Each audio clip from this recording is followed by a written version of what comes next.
Hi there, this is Thomas Allen Berg coming to you from Waikiki, Honolulu, Hawaii. It's February 2008, and this is the first of an installment of a video series about a book that I believe contains numerous answers to some of the most important and serious questions facing America and the world today, the Western world especially. I don't know really about the Eastern world.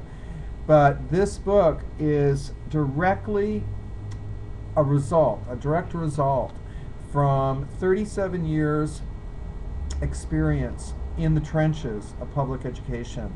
As I said in my previous video message to Lou Dobbs and Frank and Cafferty and Wolf Blitzer at CNN, the three guys who are trying to continually question why in America we have such a lethargic, lazy, sleepy generation right now that is so willing to look the other way when our president, Congress, and corporations continue to behave in totally un-American and unethical ways. We, the people of the United States of America, are good people. We're much better, in fact, than these economic and political, shall I say, prostitutes who have sold themselves out to the mighty buck in order to get where they are.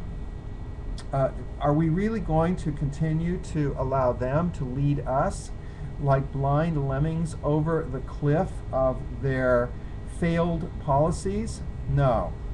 But Lou, you continually ask, as I was saying in the previous video, over and over again, as you scratch your head after you bravely and courageously expose so many of the corrupt actions, like the secret moving ahead towards the North American Union, the ending of sovereignty, the ending of the borders, the lack of protection, the just the unethical, dishonest, greedy, self-interested approaches that these people that are so-called our leaders, whether they're governmental, economic, or even sometimes religious, but definitely political, no matter what these leaders do, you scratch your head so cute and you say, why? Why? How could our government be even more stupid? It gets stupider and more ignorant and more unethical by the day. How could this happen? Why? Anyway, Lou, I have the answer. At least I believe that I have part of the answer. I can't say it's all the answer, but it's part of the answer. And the answer is, as I was saying in the previous video, that we Americans have been raised in an educational system that has become like a Frankenstein version of what it really was meant to be by the founding fathers. I believe that the highest intention of public education was to teach the citizens of America how to read, write, and think freely so they could manifest their destiny, their own destinies, based on life, liberty, equality, and the pursuit of happiness. All of that has now gone out the window. And the new, brave new world of education, which is a lot more like the way Hitler brainwashed his youth in the 1930s, the modern state of education is an aberration, and it is dumbing down the country. It is sucking the lifeblood, the courage, the stamina, the Johnny Appleseed kind of Davy Crockett kind of Pocahontas kind of Abraham Lincoln kind of Thomas Jefferson, that it's taking that mythical power from the American dream that always seemed to emphasize the good deeds, what one person could do to change America for the better. The new, brave new education, however, and I've taught kindergarten through 8th grade in San Francisco all of my life, starting in the Peace Corps, Teacher Corps, all the way up. The new, brave new education dumbs down the children and then the teenagers by teaching through fear, and that's the first topic that I'm going to be discussing tonight, the use of fear.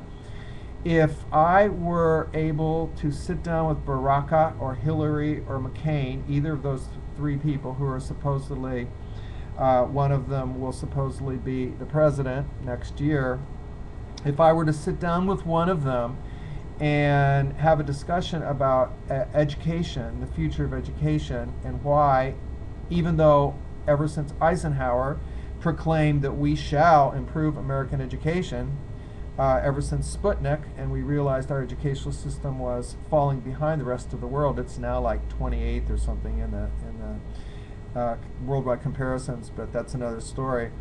If we're going to do something to really improve education, the first thing we really have to look at is that the educational system as it now stands is overcrowded, and even though there are wonderful, wonderful teachers and administrators that go to the trenches every single day with the best interests at heart, and I know many in San Francisco who supported me, even though there are many really great, dedicated educators, the system itself ties their hands behind their back and ties their feet and ties their legs and ties their arms and puts a mask over their mouth and says, oh no, don't teach a cosmic curriculum that talks about the purpose of life, that talks about our powers as citizens of the universe, that talk about our right to be equal and not stratified in a system, a grading system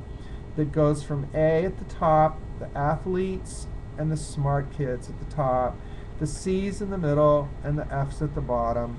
This grading system stratifies the children in a pre-programmed way that makes it then possible to disperse them out into society, into an economic hierarchy, economic pyramid that they'll be nice and ready for, because for 12 years they've been treated with terror. They've been terrorized and graded and evaluated and judged and forced and yelled at and threatened every day of their educational lives. They've been under the gun of usually pretty frustrated and sometimes even terrified teachers themselves, because when I left, there were 39 kids in my crowded little classroom that had been built for 30. And if I hadn't developed these new strategies, I don't know how I would have ever kept order and harmony in my classroom, which I did. Order and harmony were the foundational behaviors of my classroom, because what I did was I allowed my students to, once they got the basics of the basic state curriculum, which they needed to do to pass the tests, I allowed them to create what I call projects of bliss. So for each semester, they were able to, as in the ancient wisdom schools of Greece and Hawaii, they were able to discover their talent, to discover their bliss, to discover what animated them, what made them want to be alive on earth, what made them want to be creative, and what made them want to express something from within. And I put a big sign on the front of my classroom that said, free speech allowed, and every morning I allowed free reading, I allowed free debate, as long as it was respectful of everybody's opinions.